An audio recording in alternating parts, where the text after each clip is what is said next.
दोस्तों, आपका अपने YouTube channel Atish with study में आपका हार्दिक स्वागत है, अभिनंदन है। तो चलो दोस्तों, ये हिंदी की अपनी कॉम्पिटिटिव क्लास है जो कि हिंदी के KVS, CTET और सुपर टेट और टेट से संबंधित है। इसमें बहुत ही चुनिंदा प्रश्न को लिए गए हैं और अपने प्रश्न को लगाते हैं, देखते हैं कि आप कितने प्रश्न को सॉल्व कर पाते हैं। सारे क्वेश्चंस NCERT और सेलेक्टेड क्वेश्चंसों का समावेशन किया गया है आज की सीरीज में। चलो तो बिना देर करते हुए चल दो अपनी क्लास को करते हैं प्रारंभ। पहले क्वेश्चन में कह रहा है कि रज्जु शब्द का अर्थ है। रज्जु शब्द का अर्थ क्या है? रज्जु शब्द का क्या अर्थ है, इसको देखेंगे। रज्जु शब्द का अर्थ है रस्सी, राजी, मछली या रवि। ये रज्जु शब्द जो दिया गया है, ये शब्द जो दिया गया है रज्जु, ये एक तत्सम शब्द है। कौन सा शब्द है? तत्सम।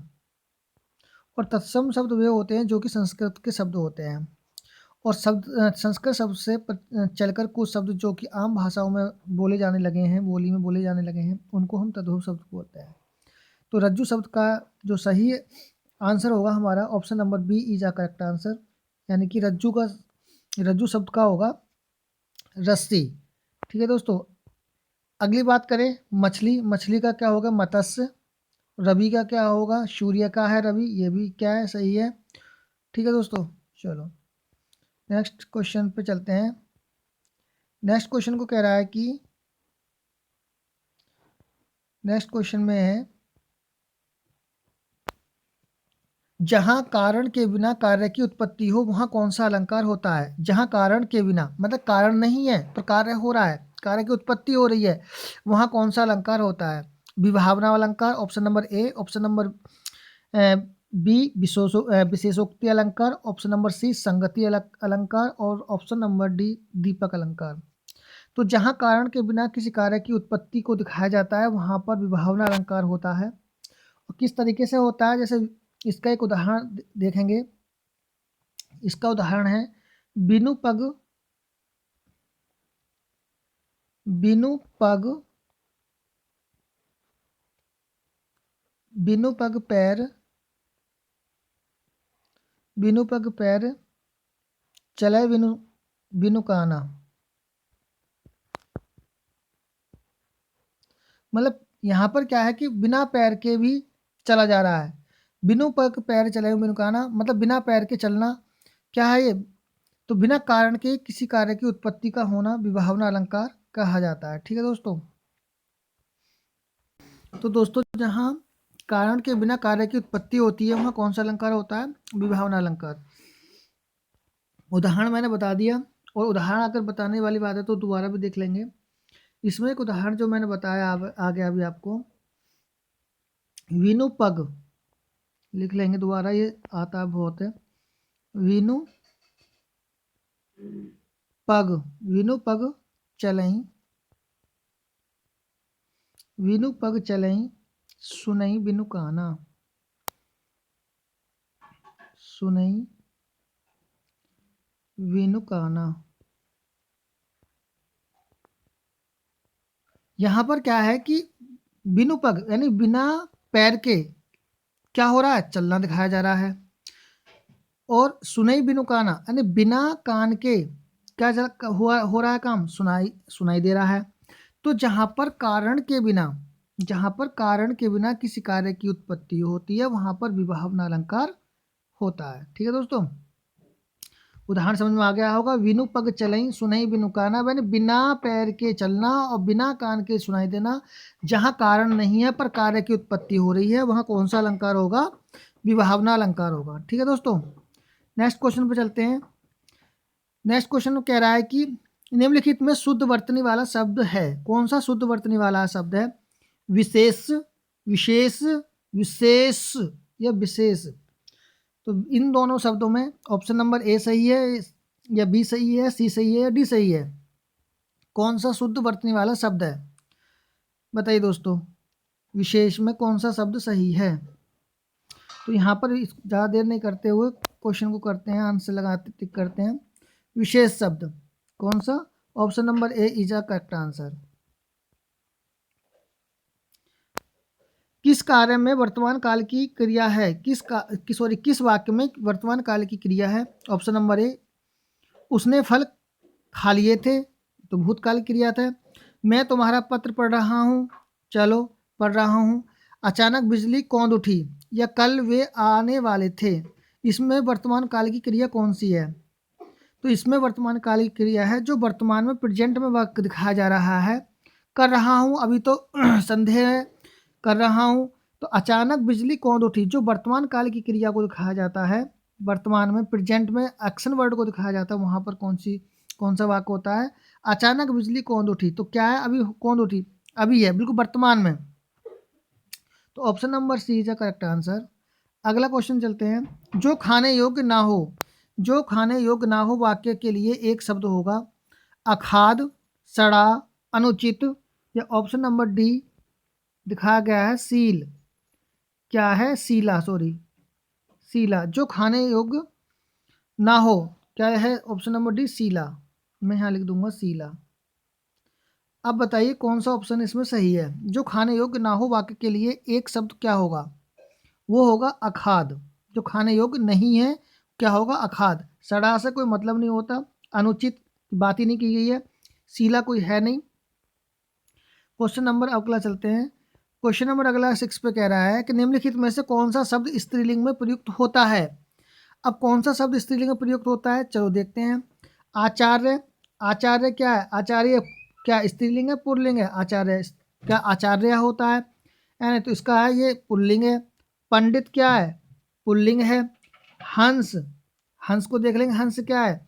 पुल्लिंग है ना। और जैसे कि इसमें दिखाया गया है ऋतु, ऋतु मतलब कौन सी ऋतु? ये तो बोला नहीं गया कौन सा ऋतु, कौन सा ऋतु बोला जाता है तो होता है इसे पुल्लिंग पर, ये बोल रहा है स्त्रीलिंग कौन सा है, तो कौन सी ऋतु। Option number A is the correct answer. हंस, हंस उड़ा या उड़ी, मत सोचने वाली बात है। तो हंस उड़ता है, पीता है, तो ये क्या है? ये ऑप्शन नहीं हो सकता।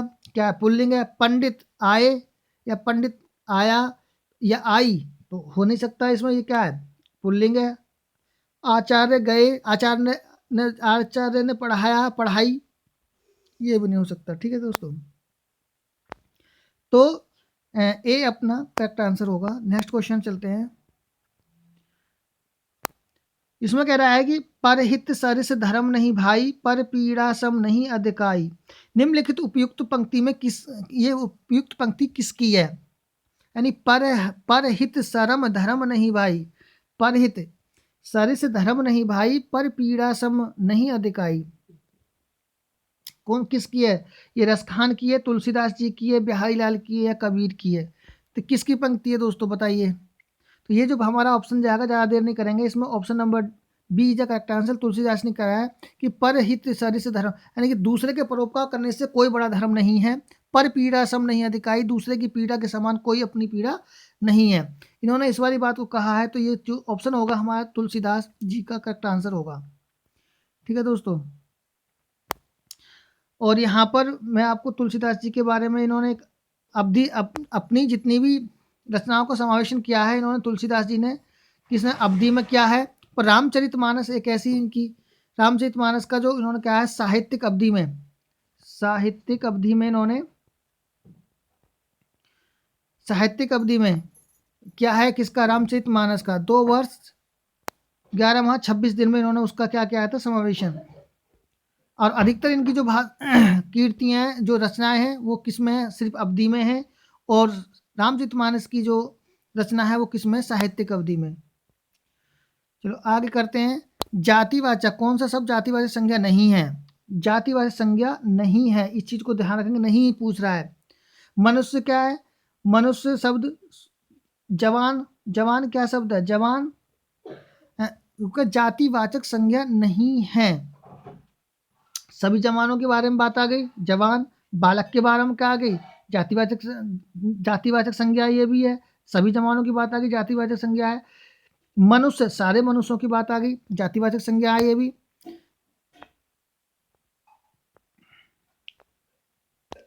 ठीक है दोस्तों, मनुष्य क्या है? जातिवाचक संज्ञा है।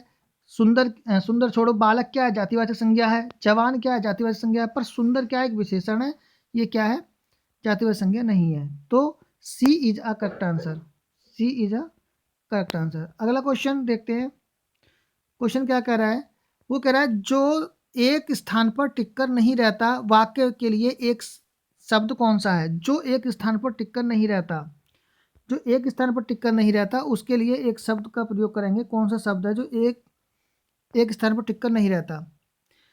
ऑप्शन नंबर ए अस्थिर, ऑप्शन नंबर सी यायावर, ऑप्शन नंबर डी अडिग या गतिशील। बताइए दोस्तों कि इसमें कौन सा सही है। जो एक स्थान पर टिककर नहीं रहता उसको हम बोलते हैं यायावर। ठीक है, नेक्स्ट क्वेश्चन। नेक्स्ट क्वेश्चन में क्या कह रहा है, नेक्स्ट क्वेश्चन कह रहा है देश की हानि जयचंदों से होती है। शब्द में संज्ञा है, द्रव्यवाचक, भाववाचक, व्यक्तिवाचक या जातिवाचक। बताइए दोस्तों, यानी देश की हानि जयचंदों से होती है, शब्द में कौन सी संज्ञा है। इस शब्द में संज्ञा है, द्रव्यवाचक संज्ञा है नहीं, सीधी बात है। भाववाचक संज्ञा की कोई बात ही नहीं की गई है। अब बात आती है इन दोनों में से, जातिवाचक या व्यक्तिवाचक। तो व्यक्तिवाचक संज्ञा और जातिवाचक संज्ञा जयचंदों से की गई है, तो इसमें किसी जाति विशेष की, मतलब सॉरी, व्यक्ति विशेष की बात तो की ही नहीं गई है। तो इसमें हम option number A is the correct answer है। जातिवाचक संज्ञा की बात की गई है कि जयचंदों से, देश की हानि जयचंदों से होती है। व्यक्तिवाचक कब होता, यही ऑप्शन अगर ये कह देता कि वह जयचंद है, वह जयचंद है, तो किसी विशेष व्यक्ति के बारे में बात कर दी जाती है। तो option number D B is a correct answer होता। बट अब यहाँ पे कहिए जयचंदों से होती है, देश की हानि जयचंदों से, ऐसे मतलब कि जाति विशेष की बात कर दी है। ठीक है दोस्तों, तो A is a correct answer. Next question है सुमित सो रहा है, वाक्य में क्रिया का भेद है। सुमित सो रहा है वाक्य में क्रिया का भेद है। अकर्मक क्रिया, प्रेरणार्थक क्रिया, सकर्मक क्रिया, द्विकर्मक क्रिया। जिसमें द्विकर्मक क्रिया दो कामों का होना पाया है, द्विकर्मक क्रिया। सकर्मक क्रिया यानी कि काम का होना पाया जाता है, सकर्मक। प्रेरणार्थक जो कर्ता अपने कार्य को किसी दूसरे से करवाता है, वहाँ प्रेरणार्थक क्रिया होती है। अकर्मक क्रिया जहाँ कर्म का नहीं होना पाया जाता, यानी कि कर्ता पर कर्म का कोई फल नहीं पड़ता, अकर्मक क्रिया होती है। तो सुमित सो रहा है, इसमें कौन सा ऑप्शन होगा, बताइए दोस्तों, इसमें कौन सा ऑप्शन होगा। तो option number A is a correct answer कि ये इसमें क्या है, अकर्मक क्रिया है, अमित सो रहा है, यानी कर्ता पर कर्म का कोई प्रभाव नहीं पड़ रहा है। Next question very important question है, इसको देखेंगे। ढीड, ढीड शब्द का तत्सम क्या होगा। ढीड शब्द का तत्सम क्या होगा, दृष्ट होगा, पुष्ट होगा, दृश्य होगा या धृष्ट होगा। बताइए दोस्तों कि ढीठ शब्द में कौन सा तत्सम है। ढीठ शब्द में कौन सा तत्सम है, तत्सम पूछ रहा है। तो दृष्ट तो हो नहीं सकता, दृष्टि से शब्द बनना ये तो है नहीं। अगला पुष्ट, हष्टपुष्ट की बात ही नहीं हो रही है, दृश्य दिखाई देने की बात ही नहीं कर रही है।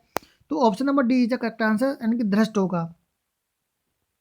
तत्सम शब्द का जो तत्सम शब्द है, उस तत्सम शब्द किसका, ढीठ, ढीठ एक तत्सम शब्द है, उसका तत्सम शब्द, ढीठ शब्द का तत्सम क्या होगा, वो होगा धृष्ट। क्या होगा, धृष्ट। और ढीठ शब्द क्या है, एक तद्भव शब्द है। ऑप्शन नंबर सी, निम्नलिखित में से कौन सा शब्द तत्सम नहीं है। तत्सम की बात कर रखी है, तत्सम नहीं है, ये ध्यान रखेंगे, तत्सम नहीं है। दृग, नेत्र, नयन, ये सगरे क्या है, तत्सम शब्द है, पर आंख क्या है, एक तत्भव शब्द है। तो A is the correct answer. Very important question है, ये आने वाले क्वेश्चनों में से है, इसको ढंग से देखेंगे, स्क्रीनशॉट ले लेंगे। हर्ष स्वर का उदाहरण है, हर्ष स्वर का क्या उदाहरण होगा। हर्ष स्वर इसमें देखेंगे ए, आ, ई और रिर, यानी कि हर्ष आ, हर्ष ई और रिर पर दीर्घ ई डाल दी इन्होंने, इसका मतलब ये तो हमारा ऑप्शन डी है नहीं। सी में कह रहा है हर्ष आ और दीर्घ ई डाल दी, ये भी हमारा ऑप्शन नहीं है सी। और बी में क्या कह रहा है, बी में कह रहा है दीर्घ आ दीर्घ ई, ये भी नहीं है। तो हमारा जो ऑप्शन जाएगा ए इज द करेक्ट आंसर, यानी कि हरसो आ, हरसो ई, हरस उ और रेर, यानी ए ई उ और रेर ये जो होते हैं हरस स्वर होते हैं। ठीक है दोस्तों। नेक्स्ट क्वेश्चन है, झरना काव्य संग्रह के रचयिता कौन है? झरना काव्य संग्रह के रचयिता कौन है? Option number A Sohanlal Dwivedi, Mahadevi Verma, Jaishankar Prasad, Subhadra Kumari Chauhan. Subhadra Kumari Chauhan बताएंगे दोस्तों कौन सा था। यहाँ इसमें जो झरना के कौन है सर? झरना के Jaishankar Prasad. Option number C is the correct answer. Jaishankar Prasad की काफ़ी रचनाएं हैं जो कि बहुत वेरी इंपॉर्टेंट है। कामायनी भी इनकी बहुत वेरी इंपॉर्टेंट है।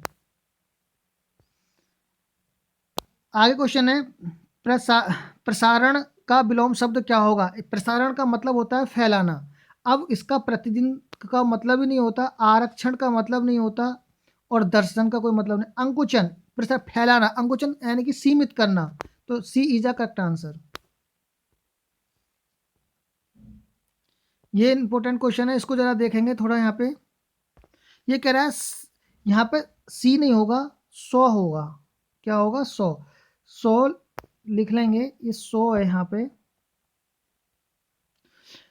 100 अजान एक सुजान के रचनाकार कौन है? वेरी वेरी इंपॉर्टेंट है, इसको स्क्रीनशॉट ले लेंगे। 100 अजान एक सुजान के रचनाकार कौन है? बद्री नारायण चौधरी प्रेम, बाल कृष्ण भट्ट, बाल मुकुंद गुप्त, सरदार पूर्ण सिंह।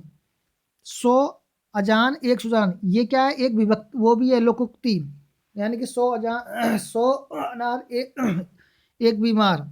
इसी तरीके 100 अजान एक सुजान के रचनाकार कौन है? तो option number C is the correct answer. इसके Bal Mukund Gupt is the correct answer. Option number question number 18 पे चलते हैं। निम्नलिखित में से कौन सा कांच का सही पर्यायवाची शब्द है? कांच का सही पर्यायवाची शब्द कौन सा होगा? सा, सीसा, सिसा या शीशा। कांच का सही पर्यायवाची शब्द कौन सा होगा? तो सीसा तो ये तो है नहीं, सीसा ये नहीं है, और ये भी नहीं है। क्या? शीशा। D is a correct answer.